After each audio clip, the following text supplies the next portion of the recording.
เหตุทุกข์และเหตุสุขอริยสัจสี่เป็นหลักการที่แสดงไว้อย่างชัดเจนว่าอะไรเป็นทุกข์อะไรเป็นเหตุทุกข์อะไรเป็นสุขอะไรเป็นเหตุสุขและวิธีการใช้เหตุสุขต่อสู้กับเหตุทุกข์ซึ่งเป็นแนวทางที่สำคัญสำหรับการเจริญวิปัสสนาภาวนาเพื่อให้เกิดผลสุขขึ้นมาเหตุทุกข์คือสมุทัยเหตุสุขคือมรรคสุขคือนิโรธรายละเอียดมีดังนี้ทุกข์หรือผลแห่งกิเลสสิ่งที่เรียกว่าเป็นทุกข์หรือความทุกข์มี3ประการ 1. รูปได้แก่ร่างกายคำว่ารูปประกอบด้วยรูป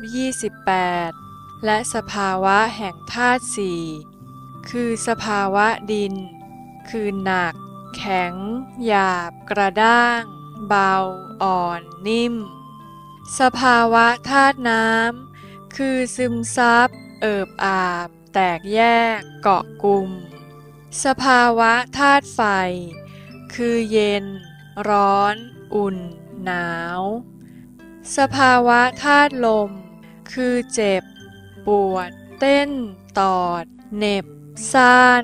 โยกคลอนไหวนิ่ง 2. จิตเป็นนามหรือเรียกว่ามโนวิญญาณคือใจรู้ 3. เจตสิกเจตนาเป็นนามหรือเรียกว่าใจรับรูปจิตและเจตสิก3ประการเหล่านี้เป็นตัวทุกข์เรียกว่าทุกข์ต้นเหตุแห่งทุกข์ทุกข์หรือทุกขสัตว์นี้มาจากไหนมาจากตัณหาโลภะมานะทิฏฐิอัตตทิฏฐิเป็นหัวหน้าใหญ่ของกิเลส10ประการกิเลสเหล่านี้เป็นสาเหตุหรือที่มาของความทุกข์เรียกว่าสมุทัยสุขหรือผลแห่งกิเลสดับการที่กิเลส10ประการมีทิฏฐิวิจิกิจฉาเป็นต้นดับสงบเย็นเรียกว่านิโรธหรือสัอุปาทิเสสนิพพานส่วนการที่รูปจิตเจตสิกดับสงบเย็นไปเรียกว่าขันธนิโรธหรืออนุปาทิเสสนิพพานการดับกิเลสได้นี้เรียกว่านิโรธต้นเหตุแห่งสุข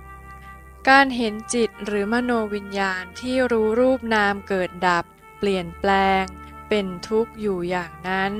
เรียกว่าสัมมาทิฏฐิการคิดพิจารณาสิ่งที่สัมมาทิฏฐิเห็นอยู่ว่าเป็นอนัตตาเรียกว่าสัมมาสังกัปปะปัญญาทั้งสองนี้เป็นเหตุแห่งสุขเรียกว่ามรรค